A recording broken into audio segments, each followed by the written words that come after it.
Un informe para una academia. Excelentísimos miembros de la academia, me honran al solicitarme que presente ante esta prestigiosa institución un informe sobre mi vida pasada de simio. Lamentablemente no puedo cumplir con la solicitud tal como me la formulan. Casi 5 años me separan de la existencia de simio, un periodo que, aunque breve en términos de fechas y calendarios, mientras lo atravesaba, parecía extenderse hasta el infinito. No fue algo que hice solo. En distintos trayectos me acompañaron excelentes personas, consejos, aplausos y música de orquesta, pero, en el fondo, estaba solo.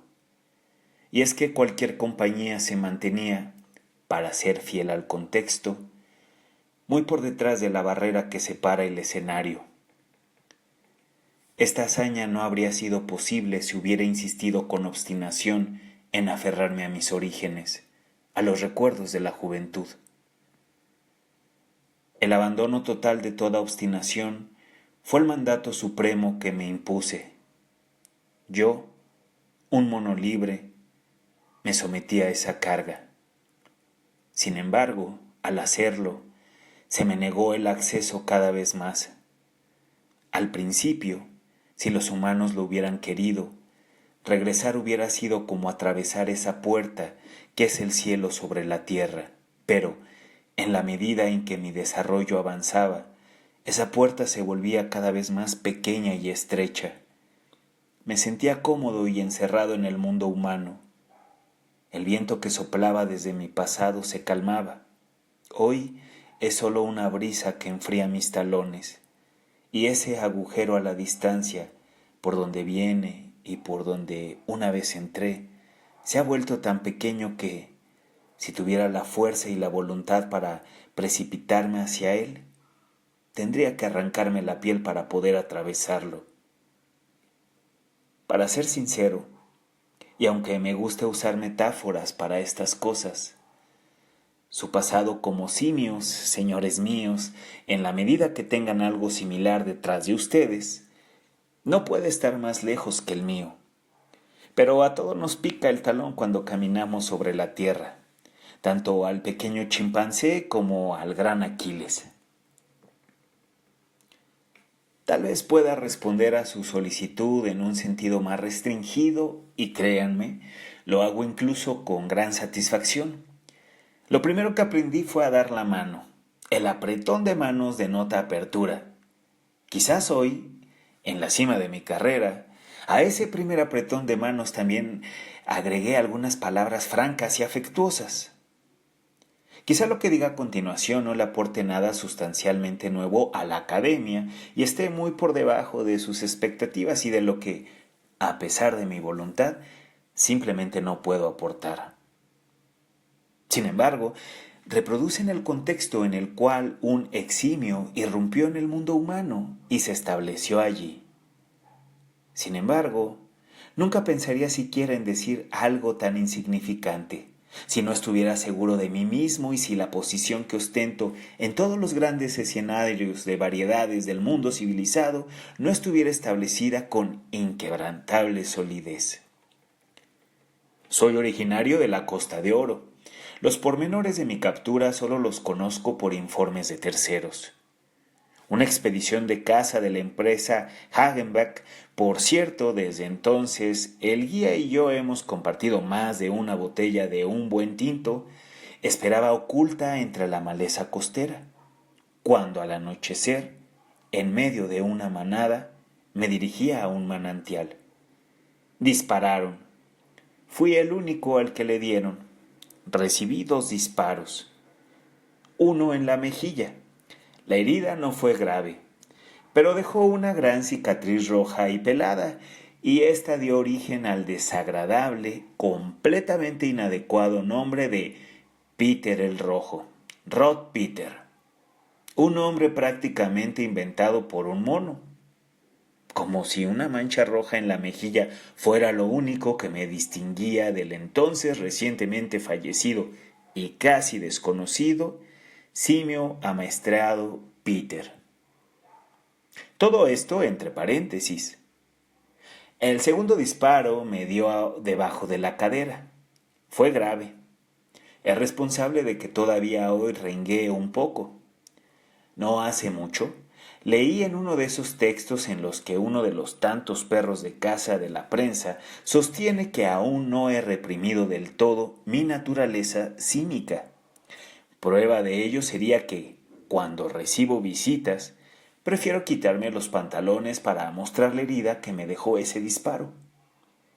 A ese tipo habría que cortarle cada dedo de la mano con que escribe. Puedo quitarme los pantalones delante de quien quiera. No van a encontrar más que un pelaje bien cuidado y la cicatriz de elijamos aquí una palabra específica para un propósito específico. Por favor, que no se malinterprete. Disparo criminal. Todo está a la vista. No hay nada que ocultar. Cuando se trata de la verdad, toda nobleza de espíritu abandona los modales más refinados. Sin embargo, si ese escritor se quitara los pantalones ante las visitas, sería otra cosa. Y considero, como señal de cordura, que no lo haga, pero que también me deje en paz. Después de esos disparos, desperté en una jaula, y es allí donde, poco a poco, comienzan mis recuerdos, en el entrepuente de un buque a vapor de la Hagenbach. No era una jaula con rejas en los 4 lados, más bien eran 3 rejas fijadas a una caja. Por lo tanto, la caja formaba la cuarta pared. Era demasiado baja para poder estar de pie y demasiado angosta para sentarse. Por lo tanto, me agachaba con las rodillas dobladas, siempre temblando por el esfuerzo y, dado que al principio probablemente no quería ver a nadie y quería estar siempre en la oscuridad, me ponía de frente hacia la caja, mientras que los barrotes de la reja me cortaban la carne por detrás. Se considera que, al principio, tal confinamiento de animales salvajes es beneficioso y hoy, desde mi experiencia, no puedo negar que, en un sentido humano, es cierto. Sin embargo, en ese momento no pensaba de esa forma. Por primera vez en mi vida no encontraba salida, por lo menos no un camino delante de mí. Justo enfrente estaba la caja, una tabla pegada a otra tabla, aunque entre las tablas había un agujero siempre abierto, que celebré con un aullido de feliz ignorancia cuando lo descubrí por primera vez. Este estaba lejos de ser lo suficientemente grande para siquiera meter la cola, y ni con toda la fuerza de un mono podría ensancharlo. Según me dijeron más tarde, casi no hacía ruido, algo que no es normal. De ello dedujeron que o bien no tardaría en morir, o bien, si lograba sobrevivir el primer periodo crítico, sería muy susceptible al adiestramiento. Sobreviví a ese tiempo. Mis primeras ocupaciones en esa nueva vida se limitaron a muchos sollozos, a exhaustivas y dolorosas búsquedas de pulgas, a lamer con apatía un coco, a golpear con la cabeza la pared de la caja, a sacar la lengua cuando alguien se acercaba. Pero entre todas estas cosas, solo tenía un sentimiento. No había salida. Naturalmente, hoy solo puedo describir con palabras humanas lo que sentí entonces como un simio y, por consiguiente, lo distorsiono. Pero aunque ya no pueda alcanzar la antigua verdad simiesca, al menos mi descripción apunta hacia ella. De eso no hay duda. Hasta ese momento había tenido tantas posibilidades, tantos caminos, y ya no tenía ninguno. Estaba en un callejón sin salida. Si me hubiera clavado a la caja, mi libertad de movimiento no habría disminuido. ¿Por qué? Podrás rascarte la carne entre los dedos de los pies hasta hacerla sangrar, pero no encontrarás la razón. Podrás presionarte contra el barrote de la reja hasta que casi te parta en dos, pero no encontrarás la razón. No tenía salida, pero tenía que encontrar una. Sin ella no podía vivir. Siempre contra esa pared de la caja. Sin duda, habría muerto. Pero en la empresa Hagenbach los monos siempre tienen una pared en la caja, así que dejaría de ser un mono. Un pensamiento lúcido y hermoso que de alguna manera tuve que haber ideado con el estómago. Porque los monos piensan con el estómago. Tengo miedo de que no se entienda con precisión lo que quiero decir con salida. Uso la palabra en su sentido más común y pleno. No digo deliberadamente libertad. No me refiero a esa gran sensación de tener total libertad de movimiento. Como mono, es probable que la haya conocido. Y también conocí personas que deseaban eso. Pero en lo que a mí respecta, no quería libertad. Ni en ese momento ni ahora. Además, entre los humanos, uno se engaña demasiado y sobre todo con la libertad. Así como la libertad es considerada una sensación de lo más sublime, también la decepción que conlleva es una de las más sublimes. En Varietés he visto con frecuencia, antes de mi actuación, parejas de artistas manipulando trapecios en lo alto del techo. Se balanceaban, se mecían, saltaban, se lanzaban a los brazos del otro, uno llevaba al otro por el cabello con los dientes. También eso es libertad humana, tiránico movimiento. ¡Qué burla a la naturaleza sagrada! Ante tal espectáculo, ninguna construcción resistiría la risa de los monos. No quería libertad, solo una salida. A la derecha, a la izquierda, a donde fuera, no pedía más, aunque la salida fuera solo una ilusión. Lo que pedía no era mucho, la ilusión no sería mayor. Avanzar, simplemente no quedarse quieto con los brazos levantados, presionado contra una pared de la caja. Hoy lo veo con más claridad. Sin una calma interior superior nunca habría podido escapar. Y, de hecho, tal vez todo lo que soy se lo debo a la calma que me invadió después de los primeros días en el barco.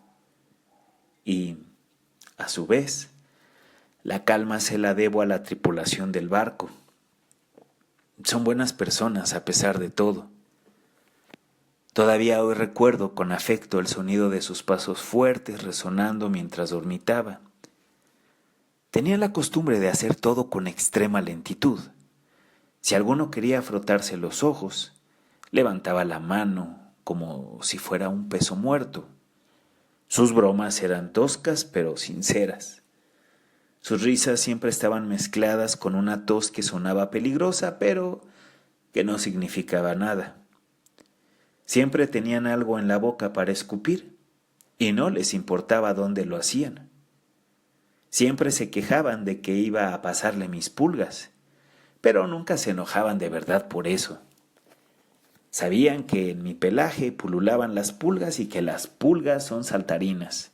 Lo aceptaban.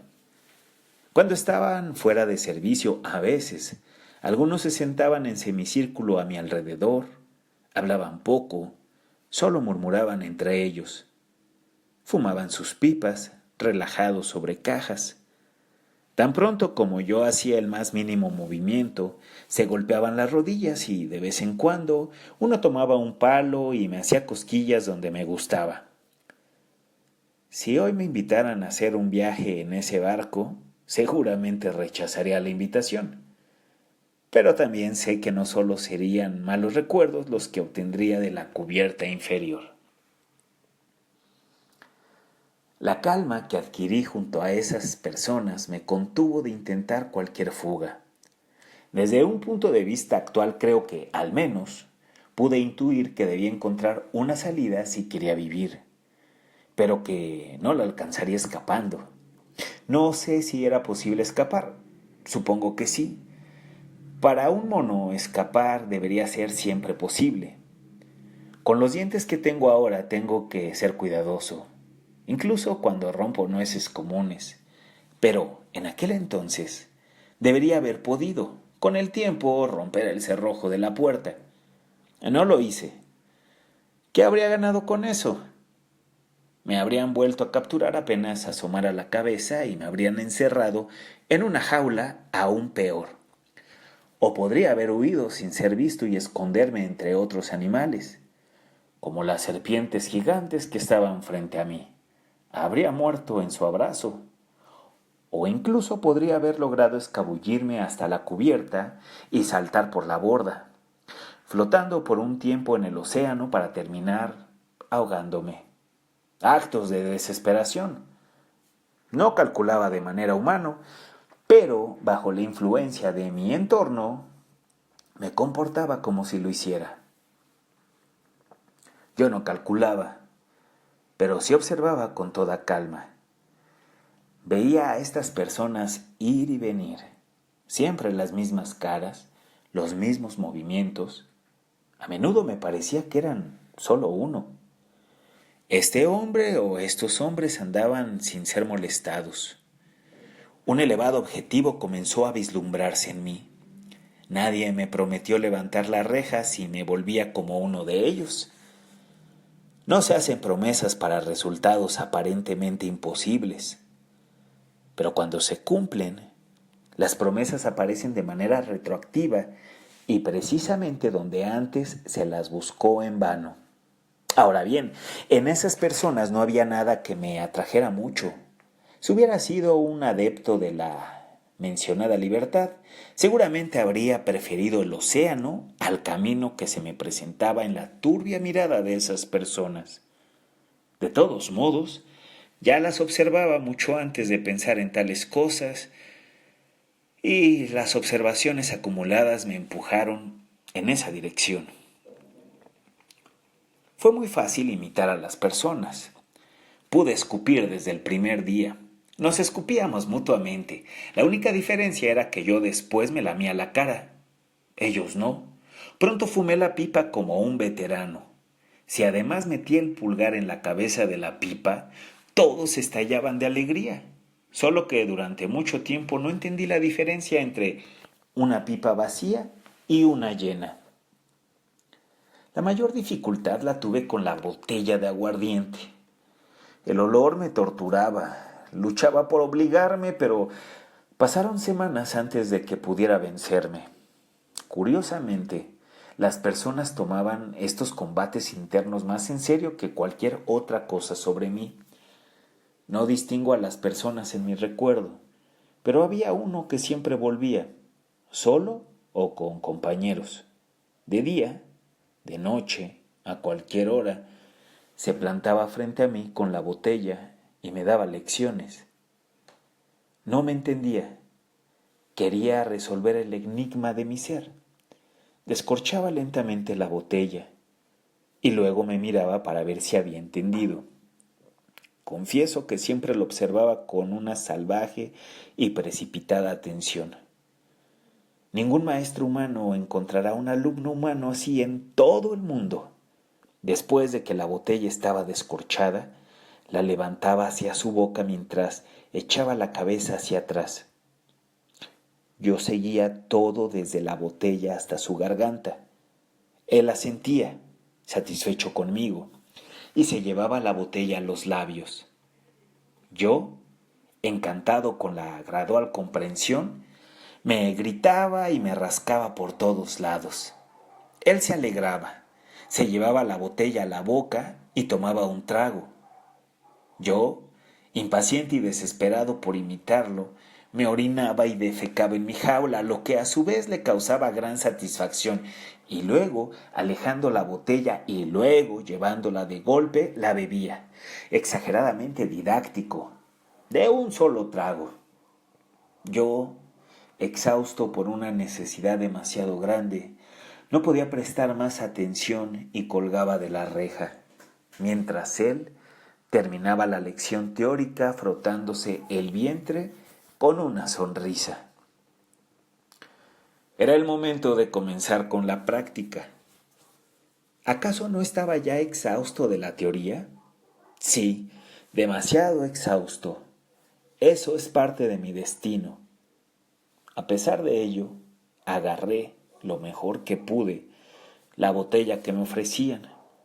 La descorché temblando. Al lograrlo, poco a poco fueron apareciendo nuevas fuerzas. Levanté la botella, ya casi indistinguible de una real, la coloqué en mis labios y la arrojé con repulsión, a pesar de que estaba vacía y solo quedaba el olor, la arrojé con repulsión al suelo. Fue una decepción para mi maestro y mucho más para mí. Después de arrojarla, no olvidé acariciar mi vientre y sonreír mientras lo hacía. Ese gesto fue incapaz de consolarlos. Demasiadas veces transcurrió así la clase, y en honor a mi maestro, él no se enojaba conmigo. A veces me acercaba la pipa encendida al pelaje, hasta que comenzaba a arder en algún lugar de difícil acceso para mí, pero luego él mismo lo apagaba con su enorme y buena mano. Él no se enfadaba conmigo. Comprendía que estábamos del mismo lado, que luchábamos contra la naturaleza simiesca y que yo tenía la parte más difícil. ¡Qué victoria, tanto para él como para mí, cuando una noche, ante un gran público, tal vez haya sido una fiesta, sonaba un gramáfono, un oficial paseaba entre las personas, precisamente sin ser visto, tomé una botella de licor que alguien había dejado por accidente frente a mi jaula y, mientras el grupo me prestaba cada vez más atención, la descorché correctamente, la llevé a mi boca y, sin vacilar, sin hacer una mueca, como un bebedor profesional, con los ojos desorbitados y abiertos, la garganta subiendo y bajando, bebí realmente de la botella hasta vaciarla, y no como lo haría un desesperado, sino como un artista. La arrojé. Olvidé acariciar mi vientre, pero porque no podía evitarlo, porque me urgía, porque mis sentidos zumbaban, en resumen, grité con un estallido de voz humana: ¡Hola! Con ese grito y su eco salté a la comunidad humana. Las palabras: ¡escuchen! ¡Habla! Fueron para mí como un beso que sentí en todo mi cuerpo empapado en sudor. Repito, no me atraía imitar a los humanos. Imitaba porque buscaba una salida, por ninguna otra razón. Además, con aquella victoria no había logrado mucho. Mi voz se desvaneció de inmediato y no volvió a aparecer hasta meses después. La aversión hacia la botella de licor incluso se intensificó, pero mi rumbo ya estaba decidido. Cuando fui entregado al primer adiestrador en Hamburgo, no tardé en reconocer las dos posibilidades que se me presentaban: zoológico o variedades. No dudé. Me dije: emplea todas tus fuerzas para llegar a las variedades. Esa es la salida. El zoológico no es más que una nueva jaula. Si entras en ella, estás perdido. Y aprendí, señores míos. Uno aprende cuando busca una salida. Uno aprende sin contemplaciones. Uno se vigila a sí mismo con el látigo en la mano. Uno se desgarra ante la menor resistencia. La naturaleza simiesca corría, daba volteretas, salía de mí. Mi primer maestro casi se volvió simiesco por ello. Tuvo que abandonar las clases y ser llevado a un sanatorio. Afortunadamente no tardó en recuperarse. Igual, consumí muchos maestros, sí, incluso a varios a la vez. Cuando ya me sentí más seguro de mis habilidades, cuando el público seguía mis progresos y mi futuro comenzaba a brillar, yo mismo contraté a maestros, los instalé en 5 habitaciones consecutivas y aprendí de todos a la vez, saltando sin parar de una habitación a otra. ¡Cuánto progreso! De todos lados, irrumpían los rayos del conocimiento en mi cerebro que despertaba. No lo niego, me hacía feliz. Pero también admito, no lo sobrevaloré, ni siquiera entonces, y mucho menos hoy. Con un esfuerzo que hasta ahora no se ha repetido en la historia, he alcanzado el nivel medio de educación de un europeo. En sí, quizás no sea gran cosa, pero sí lo es en cuanto que me ayudó a salir de la jaula y me proporcionó esta particular salida, esta salida humana. Existe un dicho alemán perfecto: lanzarse a los matorrales, huir. Eso es lo que hice, huí. No tenía otro camino, por lo menos en un contexto donde la libertad no fuera una opción. Si recapitulo de manera general mi desarrollo y su objetivo, ni me quejo ni estoy satisfecho. Con las manos en los bolsillos, la botella de vino sobre la mesa, estoy medio recostado, medio sentado en la mecedora y miro por la ventana. Si vienen visitas, las recibo como corresponde. Mi representante está en la antesala. Si llamo, viene y escucha lo que tengo que decir. Por la noche casi siempre tengo función y tengo éxitos que difícilmente podrían superarse.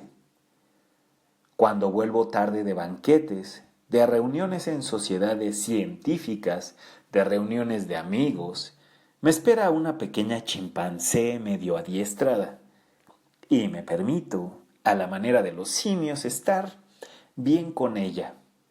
De día no quiero verla. Tiene la locura del animal adiestrado en la mirada. Solo yo lo noto y no lo puedo soportar. En cualquier caso, diría que, en general, he logrado lo que quería lograr. Que nadie diga que no ha valido la pena el esfuerzo. Por lo demás, no busco el juicio de nadie.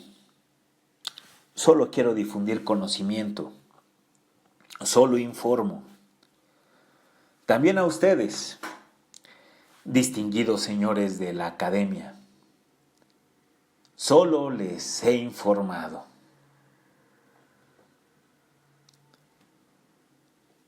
Franz Kafka, un informe para una academia. En voz bien alta, a Valencia Orozco.